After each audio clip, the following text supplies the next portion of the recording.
Okay. Hello. Today is April 7th, 2020, the early morning. I've just started a new series about the true stories during the early days of COVID-19 outbreak in Wuhan, China. And today is going to be the first series one. I would talk about the diary of an ordinary Wuhan girl during the COVID-19 outbreak. So in my past videos, I focus a lot on the fact check and update of coronavirus in many countries, including China, US, and Italy. And also I talk something about the strategies to how to mitigate the transmission of the virus. And hopefully most people and more people will realize the contagiousness and deadly nature of this virus, so we can take all the precautions and to stop the transmission of this virus. However, meanwhile, there's some targeted hate speech on regular Chinese people, and I feel like I have to stand out and speak up about some of the true stories, and I will show you why in the next slide. So initiative of this series is that I feel like, of course, it's been a really bad tragedy, and this pandemic is definitely a disaster. So the outbreak of this coronavirus COVID-19 has caused hundreds and thousands of deaths globally since late December 2019. And I mentioned before, I feel really sorry and sorrowful about the unfortunate death caused by this virus. And many people have lost their lives and their loved ones. And many people are still suffering and will probably still suffer from this disaster for at least another couple of months, probably through the summertime.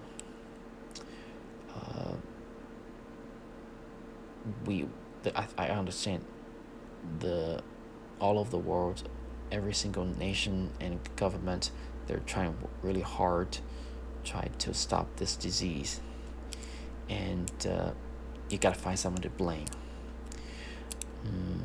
A lot of people are trying to target it onto the Chinese government or the leader of the government, which is Chinese Communist Party. And I think that's a good strategy, because the wide spread of this virus and is mostly due to the incompetence and dishonest of Chinese Communist Party during the early days of the outbreak. So the government tried to cover up a lot of truth and the fact, and this caused a lot of tragedies to many innocent people. And so at this point, I do agree that a small group of senior leaders in CCP should be responsible for this pandemic. But there a lot of information was not disclosed, and which means there are also many good, decent, honest Chinese people living in Wuhan or Hubei province. They're trying to spread the truth and the fact of this coronavirus to other people in other parts of the China and also all over the world. However, due to the evil nature of the CCP, and they were really tried really hard to cover up about these true stories. And some of these stories are barely mentioned in many mainstream media. And the propaganda of the CCP has spent a lot of time and money and resources to further cover up even in the Western world media. So I feel like I have to do this series to share some of the true stories and to see the effort and the sacrifice that Chinese people have suffered from. So as I mentioned here, Chinese people, particularly people in Wuhan, they're also the victims of this CCP virus.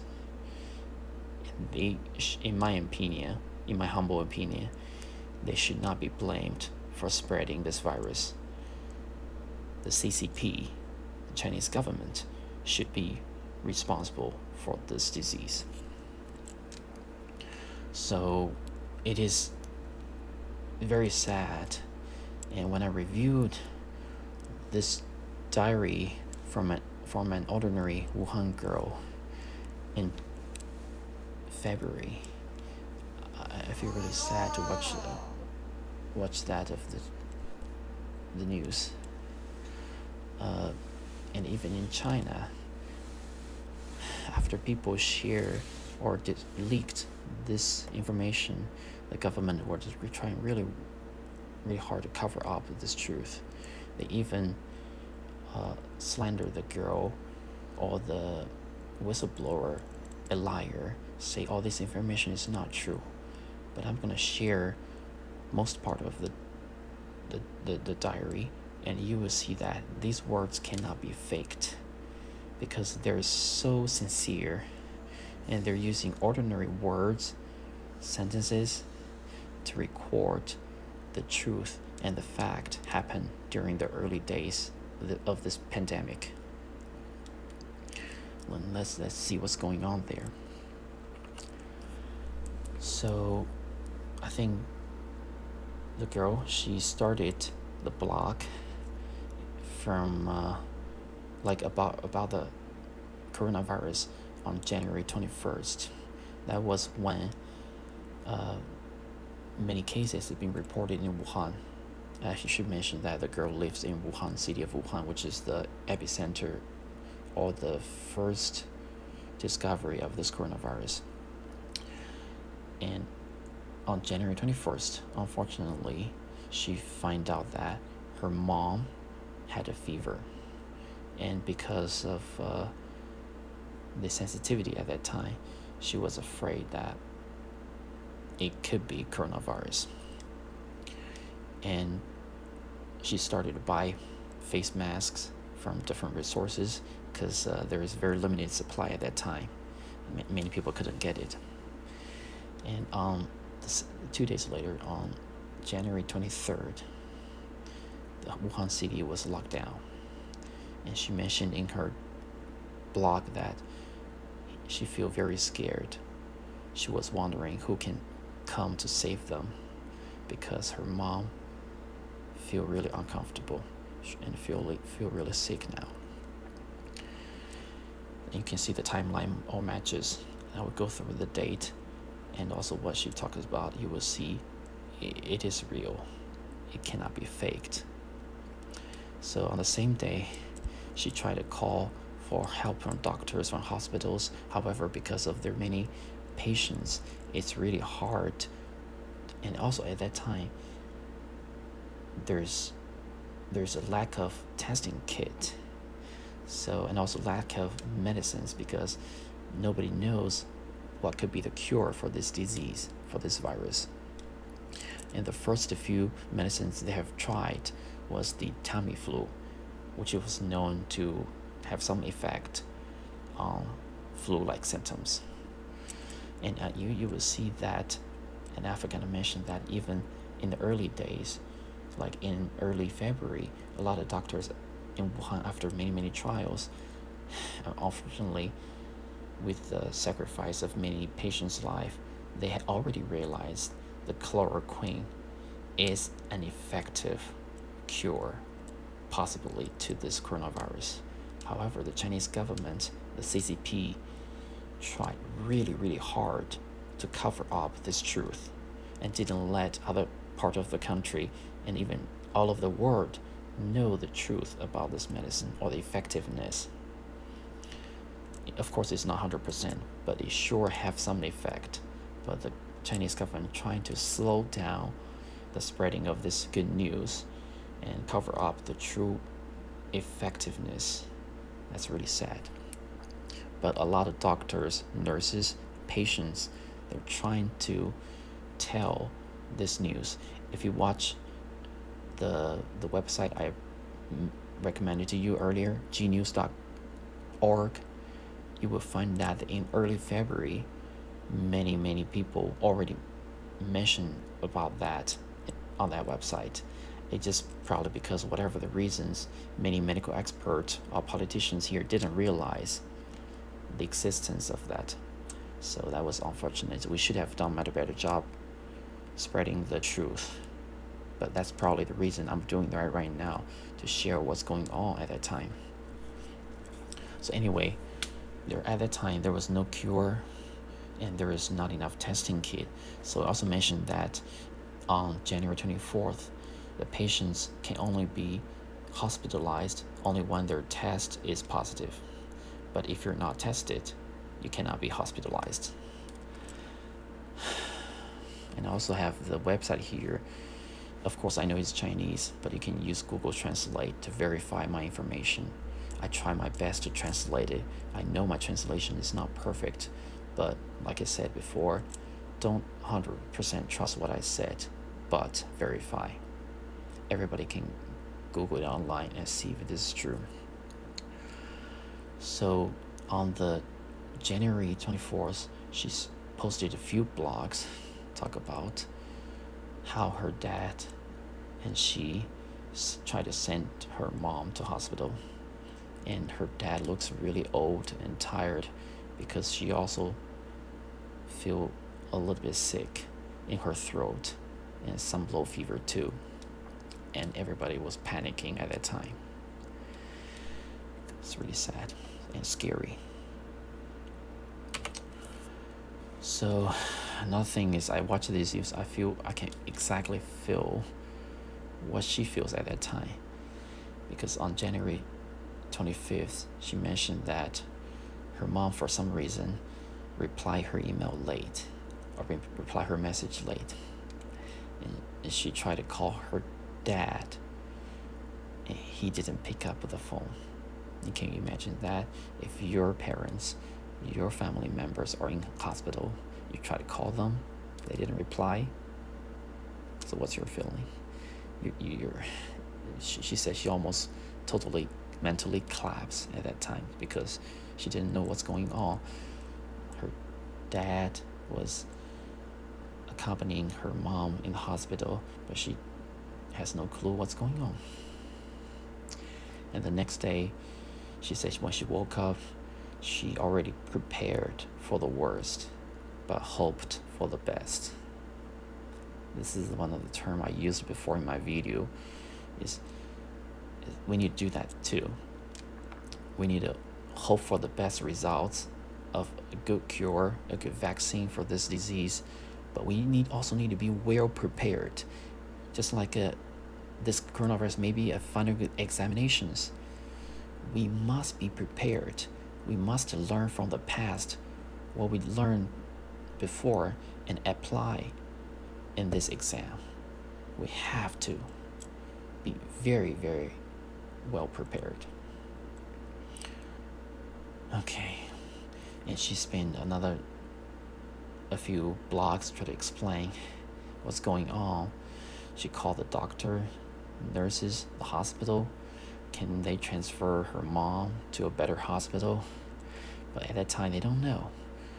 There's no cure, and people don't really know what to do with it, because this disease would cause a difficulty in breathing, and you have to use a ventilator, and ventilators were very limited at that time.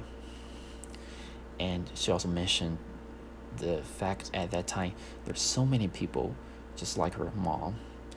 They're not hospitalized, they're on the waiting list, they have no medicines, they were desperate.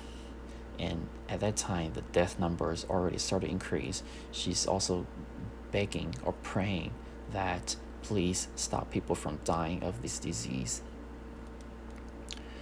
But There's even the worst news.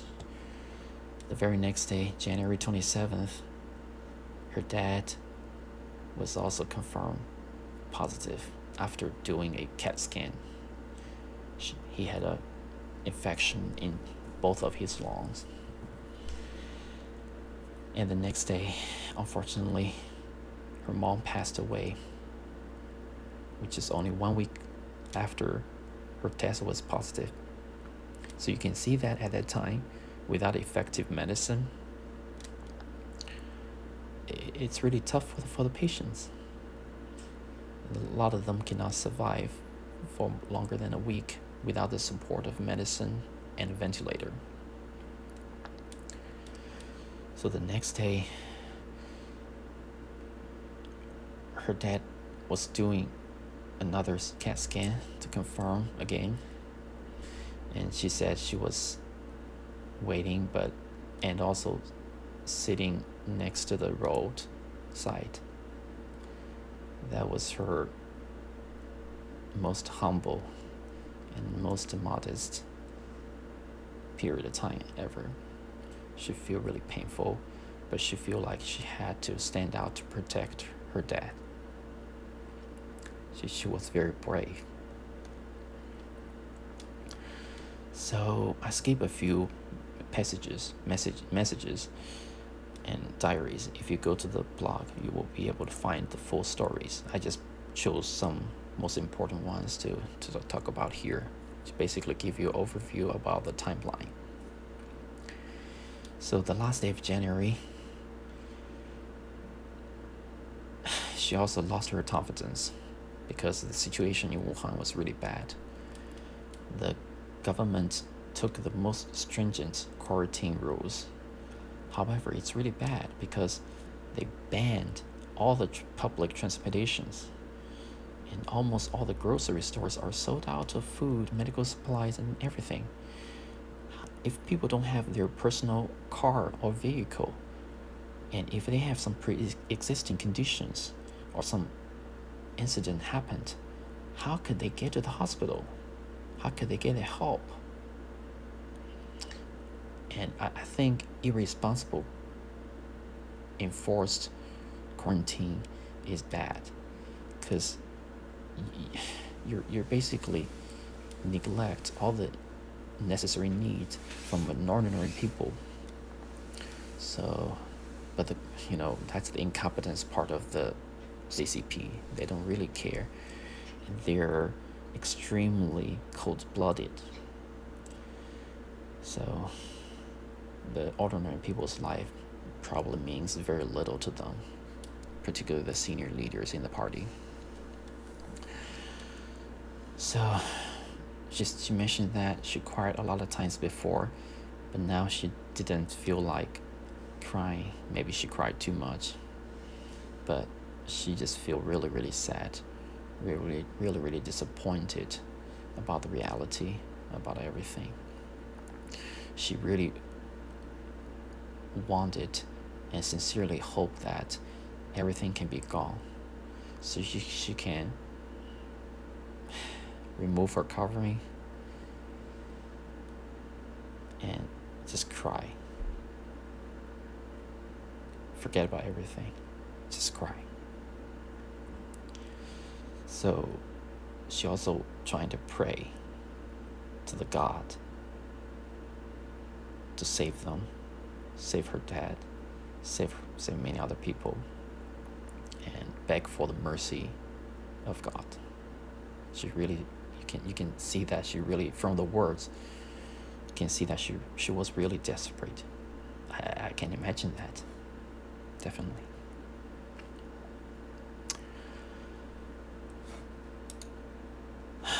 So she was spending a lot of time to talk about the symptoms too.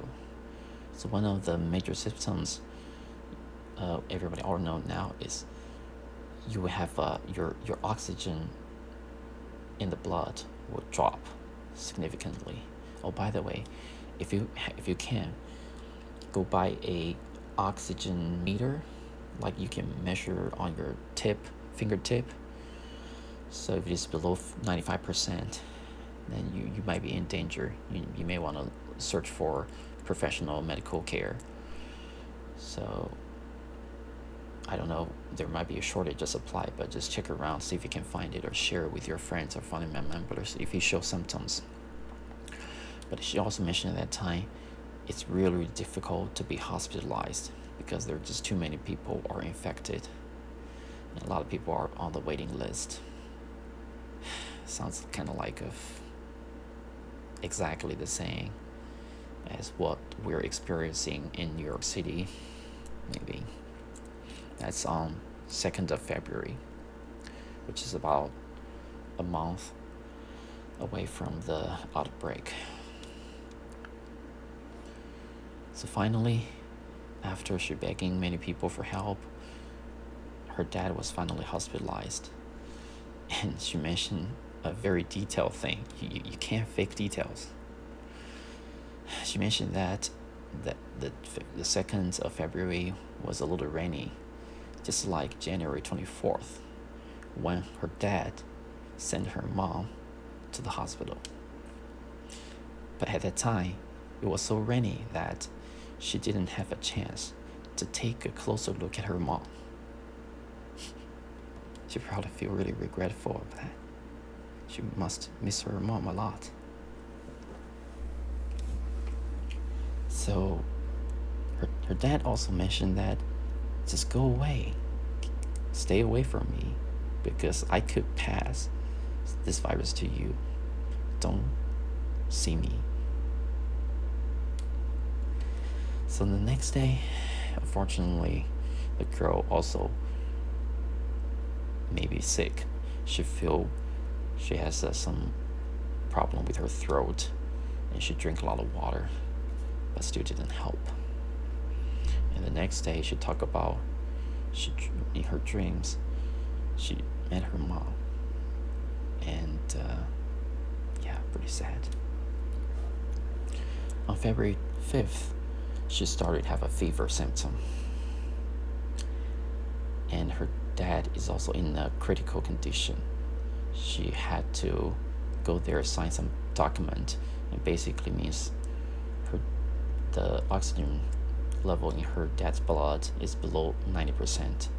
It's very, very severely dangerous. So she tried everything she could do, but still her dad died of respiratory failure. This is why this disease is called severe acute respiratory distress syndrome. It's the 2nd generation, just like a SARS, but it's a more advanced version, higher level of virus. And after a few days later, I don't know what's the date, it's just yesterday, that was her second last block. She said she feel really scared because she was confirmed positive. And a few days later, unfortunately, she passed away.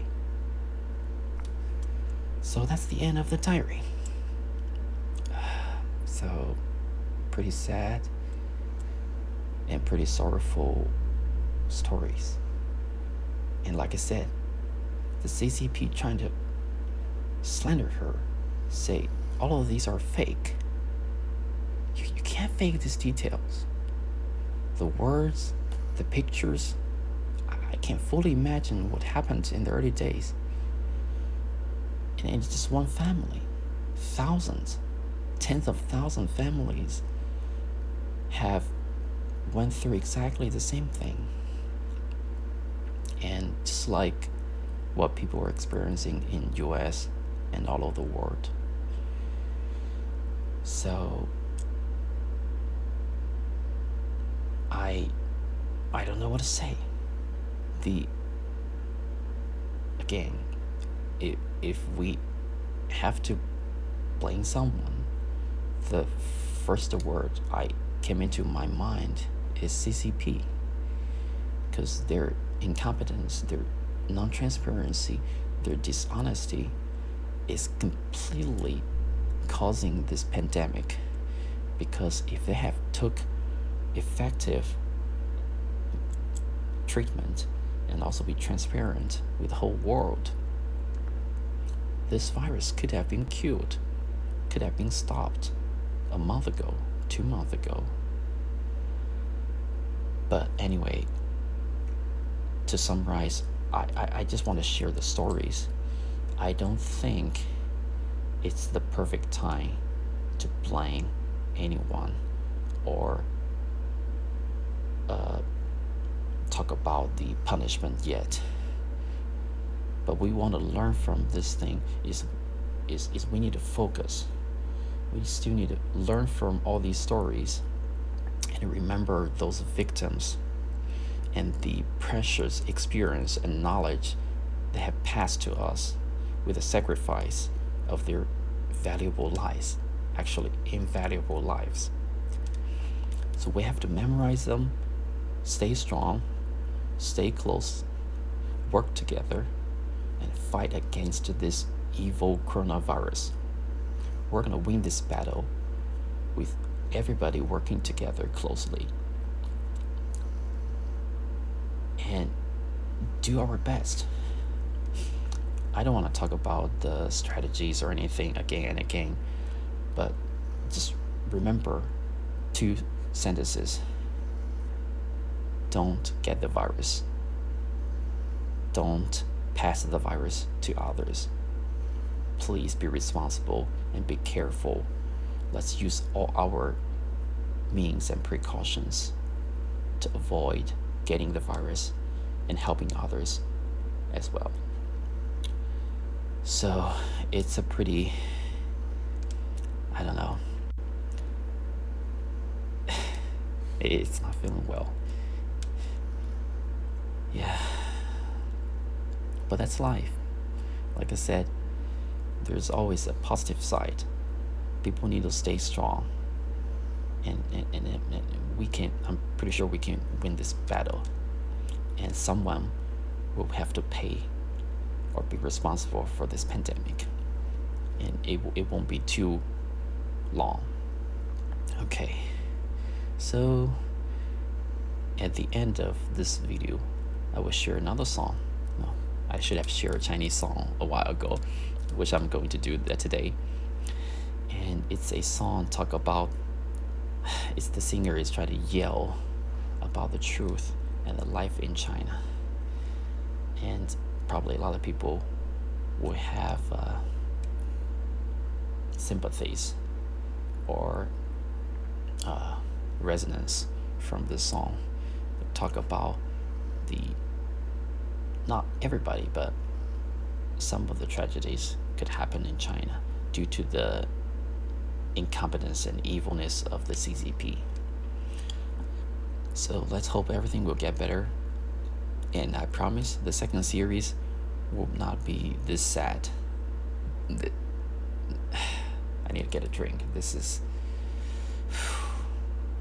maybe a little bit workout to help me to release from this sorrow. Okay, so I will see you next time. I'm not sure about what I'm going to do for the series 2 yet, but like I said, it will be the fact and truth of this coronavirus outbreak in China early days. Thank you very much for your time. I'll see you next time.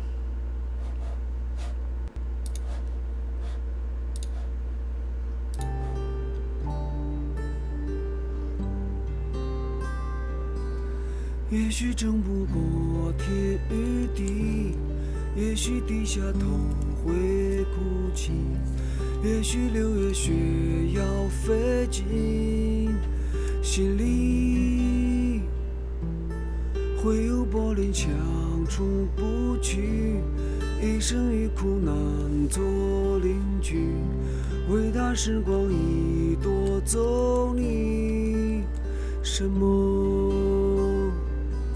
在人间有谁活着不像是一场炼狱？我不哭，我已经没有尊严能放弃。当某天那些梦啊，你死在人海里，别难过，让它去。这首歌就当死葬礼，挂在脸孔上是面具，流言逼到尖海放里，金钱的脚下有太多努力，人心有多深不见底，灵魂在逃亡无处去，现实像车轮，我是只蚂蚁。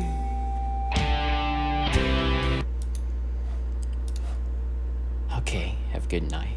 I'll see you next time. Bye bye. Take care. Stay safe. Stay strong. Stay healthy. Thank you for watching.